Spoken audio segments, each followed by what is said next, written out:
Pues buenas tardes, hermanos y hermanas. Nos encomendamos a nuestros titulares. Santo Cristo de la Universidad, ten misericordia de nosotros. Nuestra Señora de la Presentación, ruega por nosotros. Ruega por nosotros, Santo Tomás de Aquino, ruega por nosotros. ruega por nosotros. Vamos a hablar del nacimiento de Jesús según San Lucas. Estamos ya a punto de entrar en la Cuaresma, pero el Santo Padre declaró este año como dedicado a San José, que es el protagonista silencioso de la infancia de Jesús. El mes de marzo está muy cerca ya y es por tradición el mes de San José. De modo que creo que podemos echar un último vistazo a la infancia de Jesús, solo a una parte de ella, y quiero hacerlo por medio de un libro que cayó en mis manos hace 20 años y que fue revelador para mí. Se llama La infancia de Jesús según San Lucas y son sus autores dos doctores en lenguas semíticas, profesores de la Fundación San Justino, que hoy está ya convertida en Facultad de Literatura Cristiana y Clásica San Justino, desde 2007, en el marco de la Universidad Eclesiástica San Dámaso de Madrid.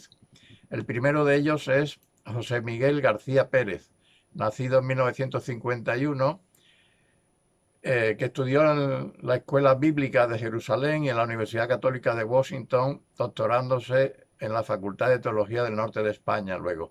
Se ha especializado en sustratos semíticos del Nuevo Testamento y ha publicado infinidad de libros que tratan de aclarar la vida de Jesús desde el prisma de las lenguas semíticas, ¿verdad?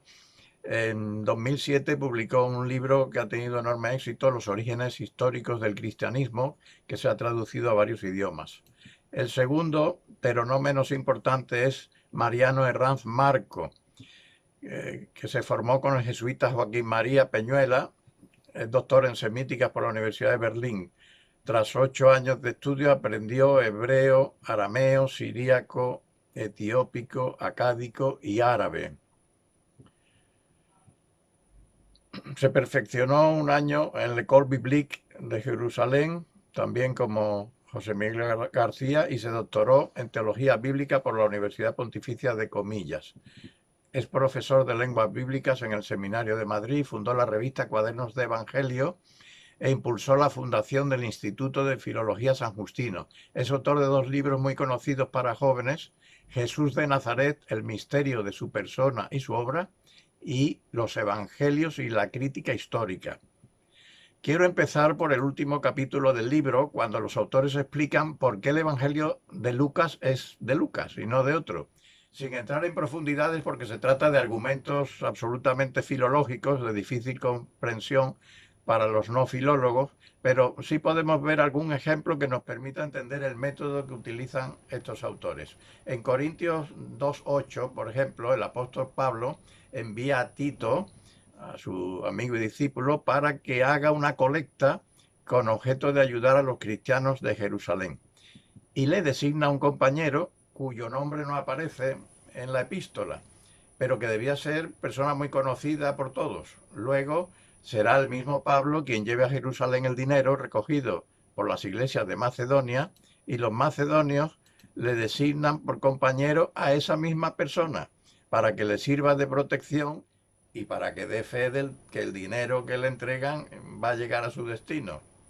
El párrafo donde se narra este episodio, lo mismo que toda la epístola, ha sido objeto de numerosos estudios y controversias, sin llegar a un final feliz, porque según García y Herranz, las traducciones parten de un texto griego que no ha entendido bien el primitivo original arameo. La frase que aquí nos ocupa y que traigo de ejemplo figura en la versión griega de la siguiente manera: Συνεπέμψαμεν de met αυτού τον αδελφόν uoepainos en το Evangelio diapasón ton eclisión. La traducción literal de un aprendiz de griego sería más o menos: enviamos con él al hermano del cual la fama en el Evangelio por todas las iglesias. Claro, evidentemente esto no suena nada bien, pero la cuestión es que es para examen. Vamos a ver una serie de traducciones propuestas por eminentes filólogos. En Nácar Colunga se traduce: y con él, con Tito se entiende, enviamos a otro hermano cuyo elogio en la predicación del Evangelio está difundido por todas las iglesias. Hans-Dieter Beth, que dedicó todo un libro a los capítulos 8 y 9 de Corintios 2, dice: el hermano cuya fama en las cosas del Evangelio ha recorrido todas las iglesias. Furnish, el hermano que es famoso en todas las iglesias a causa de su trabajo por el Evangelio. Plummer, cuyos servicios para extender el Evangelio le han ganado el elogio de todas las iglesias. Y si nos vamos a la conferencia episcopal, que hace unos años publicó su versión de la Biblia, dice: enviamos con él al hermano que se ha hecho célebre en todas las iglesias a causa del Evangelio. Pues bien, según García y Herranz, la clave está en dos palabras: epainos y evangelio. Epainos, en efecto, significa alabanza o fama, pero en otras ocasiones el mismo apóstol lo utiliza con el sentido de metonimia, es decir, no sería la fama, sino obra famosa, no sería la alabanza, sino obra digna de alabanza. En cuanto a la construcción en todo evangelio, no ven más posibilidad los traductores que acudir al arameo para encontrarle el sentido. La preposición en es, en efecto, la traducción más común del arameo beth, pero tiene otros significados: por, con, hacia y otras cosas. De modo que la traducción más correcta basándose en el arameo sería como sigue: os enviamos también con él, con Tito, quiero decir, al hermano cuya obra digna de alabanza es la proclamación del Evangelio por todas las iglesias. La conclusión es que el hermano que acompañaba a Tito no es que haya predicado el Evangelio por todas las iglesias, lo que resultaría imposible, sino que ha escrito una obra que es la que se proclama por todas las iglesias, una obra con la que se facilitaba la difusión del Evangelio todos los domingos. Este escrito con la vida y doctrina de Jesús existiría ya en el año 50, puesto que la carta Corintios 2 se fecha entre 54 y 57. Pero ¿cómo saber cuál de los 4 evangelistas es al que se refiere Pablo? Pues es fácil. Los Hechos de los Apóstoles sabemos que están escritos por Lucas. También sabemos que el anónimo escritor del Evangelio al que se refiere Pablo es el mismo que designan los macedonios para que le acompañe a Jerusalén. La llegada de Pablo a Jerusalén está narrada en Hechos 20 y 21 y se hace en primera persona. Luego el que escribe es el mismo acompañante de Pablo, o sea, Lucas. Las fuentes utilizadas por Lucas para escribir su Evangelio circulaban por las iglesias ya en griego desde los años 40 y son 3, esencialmente. Una fuente propia que narra lo posterior al bautismo de Jesús y solo la utiliza Lucas. Los estudiosos la designan con la letra L. La segunda, designada con la letra Q, que contenía solo enseñanzas de Jesús y que fue utilizada también por Mateo. Y la tercera, llamada MC, porque la versión griega más antigua es la utilizada por Marcos, que es la que usan los 3 sinópticos. A ello añade Lucas los 2 capítulos de la infancia, que es lo que estamos considerando, y los colocó al comienzo de su Evangelio. Es más que probable que todas las fuentes, especialmente Mateo y Lucas, se escribieran en arameo, para uso de las iglesias de Palestina. De ahí las estridencias de su traducción al griego. En Palestina surgieron muy pronto iglesias de seguidores de Jesús que necesitaban vivir sus enseñanzas para mantener la fe. Es lógico que esas enseñanzas se escribieran en arameo. Pablo marcha a Damasco para apresar y llevar a Jerusalén a los seguidores de Jesús en el año 35, pues en esa fecha ya había numerosas comunidades tanto en Siria como en Fenicia y Palestina. Bien, pues vamos a considerar el nacimiento en Belén, o más bien el viaje que hacen José y María a Belén. Vamos a analizar algunas de las escenas del Evangelio, las que vemos representadas en los escenarios que son nuestros belenes. García y Herranz, cuyo libro se publica en 2000, utilizan como base la traducción española de Eloíno Nácar y Alberto Colunga, que tiene su original en 1944 y tiene ediciones hasta 2017. Y lo hacen así porque, claro, la traducción de la conferencia episcopal no apareció hasta 2010. El primer problema que encontramos es el momento histórico del nacimiento de Jesús. Tanto Lucas como Mateo dan suficientes datos para asegurar que tanto Juan el Bautista como Jesús nacen bajo el reinado de Herodes, rey de Judea. Pero este Herodes no puede ser Herodes el Grande, rey de Judea, Galilea, Samaria e Idumea, ya que murió según unos el 4 o el 3 antes de Cristo y según otros como Flavio Josefo el 2 o el 1 antes de Cristo.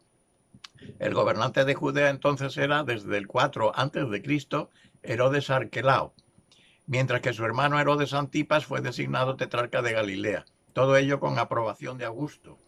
Arquelao fue a Roma para intentar que Augusto lo nombrase rey, pero solo consiguió el título de etnarca. Sin embargo, la matanza de los inocentes y la huida a Egipto están en relación con Herodes el Grande, más bien. Y la vuelta de Egipto se produce a la muerte de Herodes el Grande, porque José y María van a volver con el niño Jesús a Belén, y al saber que gobernaba Herodes Arquelao, José decidió establecerse en Galilea. Lucas dice que José y María tuvieron que acudir a Belén para realizar un empadronamiento decretado por Augusto, siendo Quirino gobernador de Siria. Pero según Josefo, Quirino fue gobernador de Siria, pero nombrado el año 6 de Cristo, a la vez que Augusto pone Arquelao y lo destierra a las Galias, porque había provocado con su forma de ser pues un tremendo descontento en el pueblo judío.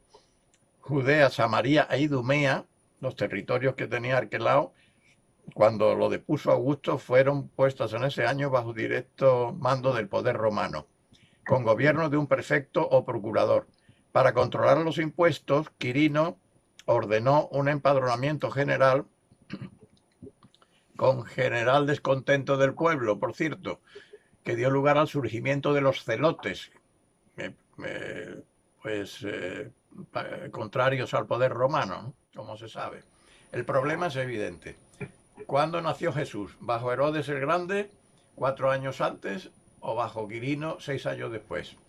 Para superar esta contradicción, algunos estudiosos han optado por proponer un censo anterior al del propio Quirino. Pero este tendría que haber estado organizado por Herodes, que era rey independiente, aunque vasallo de Roma. Otros, como Nácar Colunga, fuerzan la traducción para evitar el problema y dicen: fue este empadronamiento primero que el del gobernador de Siria, Quirino.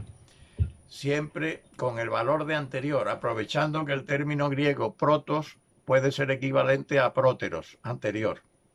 Parece probable e incluso plausible que Herodes hubiese convocado algún otro empadronamiento como juramento de fidelidad a Augusto y que Lucas hiciera referencia al de Quirino porque había sido el más conocido. Sin embargo, Flavio Josefo no da noticia más que del de Quirino y en todo caso la referencia a uno anterior no se entiende bien en la traducción del griego de Lucas sin recurrir a la hipotética composición hebrea.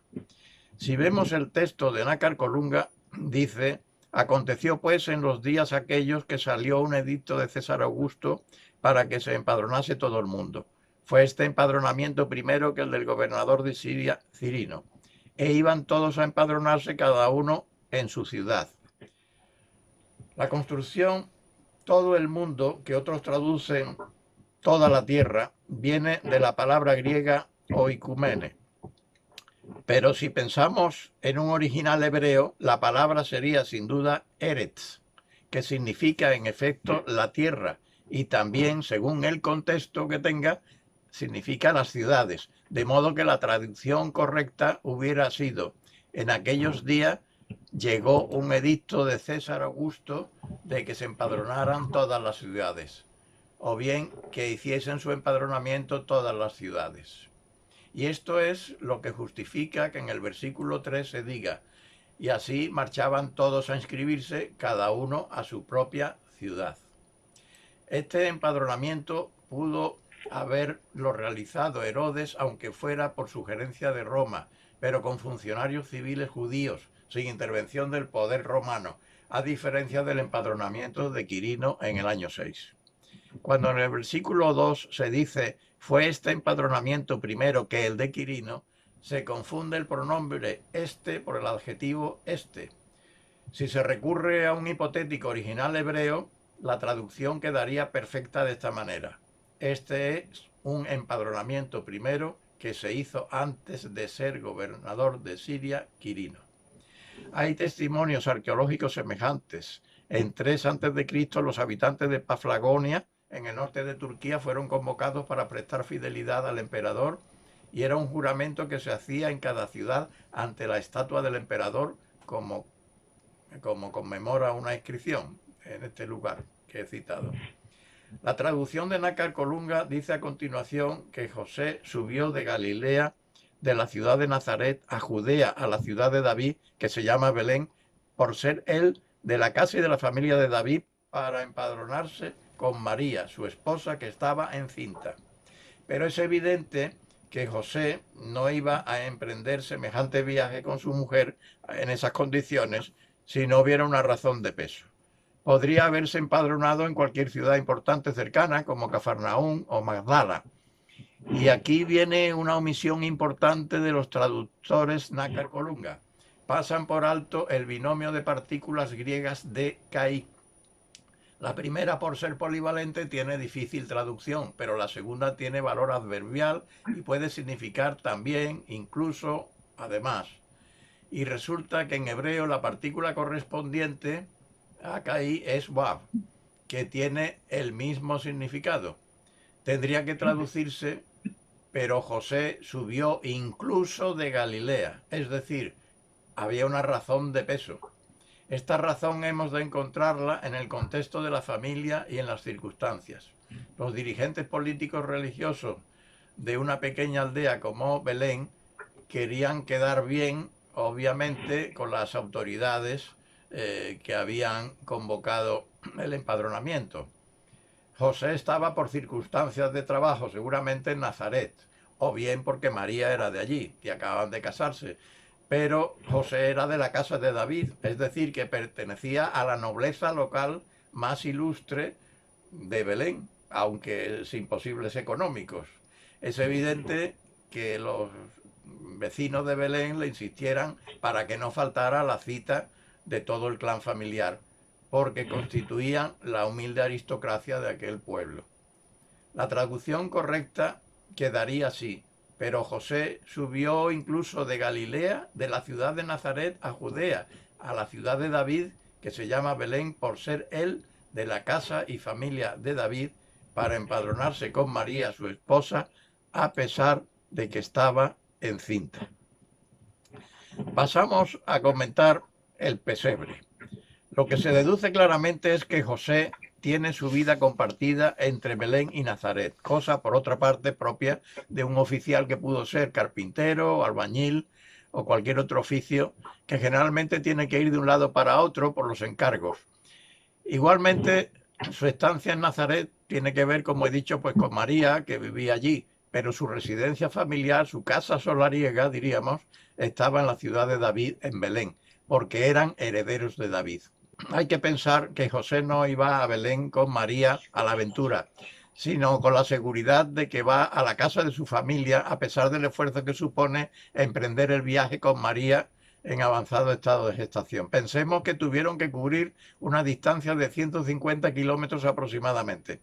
Los versículos 6 y 7 describen el parto de la Virgen. En Nácar Colunga dice así: estando allí se cumplieron los días de su parto y dio a luz a su hijo primogénito, y le envolvió en pañales y le acostó en un pesebre, por no haber sitio para ellos en el mesón. El teólogo Pierre Benoit, que dedicó un trabajo a estos versículos en 1970, ya observó las anomalías que presentaban. La palabra griega fatne, pesebre, no ofrece ninguna duda, pero la palabra katálima significa alojamiento y es comúnmente traducida por posada o mesón, es decir, alojamiento público, generalmente para extranjeros. Pero se encuentra también con otro sentido de habitación o estancia, incluso de gran tamaño. Así, en el libro de Samuel 1, 9, 22 se lee: Samuel, tomando a Saúl y a su mozo, les introdujo en el comedor y les dio el primer lugar a la cabeza de los invitados, que eran unos 30 hombres. La palabra comedor, que en la Biblia de Jerusalén y en la de la Conferencia Episcopal se traduce por sala, es precisamente la misma, katalima. Y lo mismo sucede cuando el Señor manda a sus discípulos a preparar la cena de Pascua en Lucas 22, 11, 12. Y decida al amo de la casa: ¿dónde está la sala en que he de comer la Pascua con mis discípulos? La palabra sala está expresada en griego como katalima, y a continuación se explica cómo es la sala. Él os mostrará una sala grande, aderezada, preparadla allí. La Biblia de Jerusalén y la de la Conferencia Episcopal, que la sigue, son más explícitas en la traducción y precisan que es una habitación grande en el piso alto, preparada con cojines o divanes. Pierre Benoit se extraña de que el texto hable de pesebre, pero en ningún momento de establo, lo que hace pensar que la escena transcurre en el mismo espacio katalima. La explicación la encontraríamos en el tipo de casa judía habitual en Palestina hasta los tiempos modernos. La arqueología ha proporcionado abundantes modelos. Las paredes suelen tener un basamento de piedra y por encima muro de adobe, y el techo se cubre con palos que hacen de vigas, que soportan a su vez una torta entretejida de palmas y barro. A un lado y otro de la estancia aparecen patios donde se hace la vida, a veces en común con otras familias de la vecindad. Las estancias suelen disponer de un nivel superior al del patio y a un extremo, en nivel inferior, separado por 3 o 4 escalones, está el establo de los animales con los pesebres. Si el salón de la casa de José era grande, y es de suponer que se habrían juntado allí parientes que vivirían fuera, pues el ponerse de parto de María sería un grave inconveniente, pues al parir quedaba impura y con ella todo lo que tocara. En un gesto de humildad y pudor se retiró de la estancia para tener a Jesús en el sitio de los animales. La traducción propuesta por García y Herrán sería: y dio a luz a su hijo, el primogénito, y lo envolvió en pañales y lo reclinó en el pesebre porque no tenía mejor lugar en la estancia. Pasamos ahora al último episodio, el anuncio de los pastores.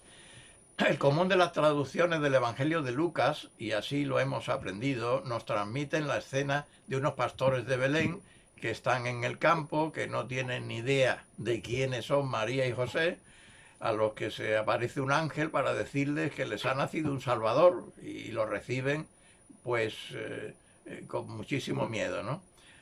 La traducción de Nácar Colunga es, según García y Herrán, de las más fieles al texto griego, y dice de esta manera: había en la región unos pastores que moraban en el campo y estaban velando las vigilias de la noche sobre su rebaño.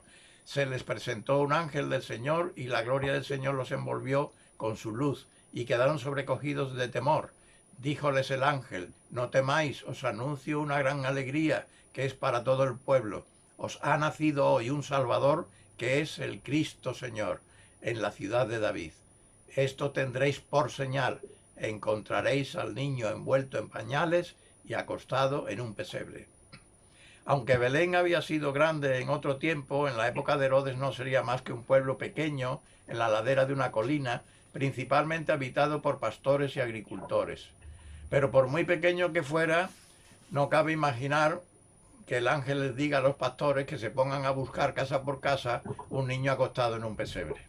Según García y Herranz, una mirada al posible original arameo o hebreo ayudaría a resolver la extrañeza del texto. Se trata de una mala traducción al griego que nos da unos pastores y su rebaño. En hebreo el adjetivo posesivo va indicado a veces por el haf sofit, con la peculiaridad de que si va en dos términos seguidos, en uno es explícito pero en el otro es elíptico, no aparece. El traductor al griego interpretó bien el haf de su rebaño, pero no se dio cuenta del haf que faltaba en sus pastores.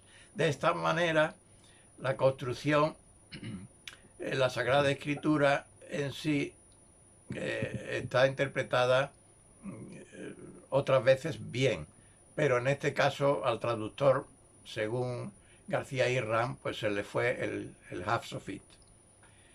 Así pues, el versículo 8 debería traducirse: y sus pastores estaban en la misma tierra velando y guardando las vigilias de la noche sobre su rebaño.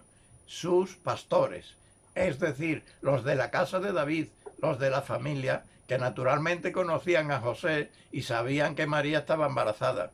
Y conocían perfectamente la casa en que vivían, por lo que no hacía falta darles más detalles para que lo encontraran, sino que estaba en el pesebre. Por eso también cuando en el versículo 11 se dice, os ha nacido un Salvador, cuando acaba de decir que la alegría es para todo el pueblo, pues no parece tener mucho sentido. Esta frase en hebreo comenzaría con la preposición lamed, que puede significar en muchas ocasiones de o desde. De modo que en este caso el ángel diría a los pastores, que ha nacido de vosotros hoy un Salvador, o sea, que es un niño de la casa de David. El resultado correcto de los versículos 10 y 11 sería: os anuncio una gran alegría que será para todos los pueblos, que ha nacido de vosotros hoy como Salvador, esto es, como Mesías, vuestro Señor en la ciudad de David.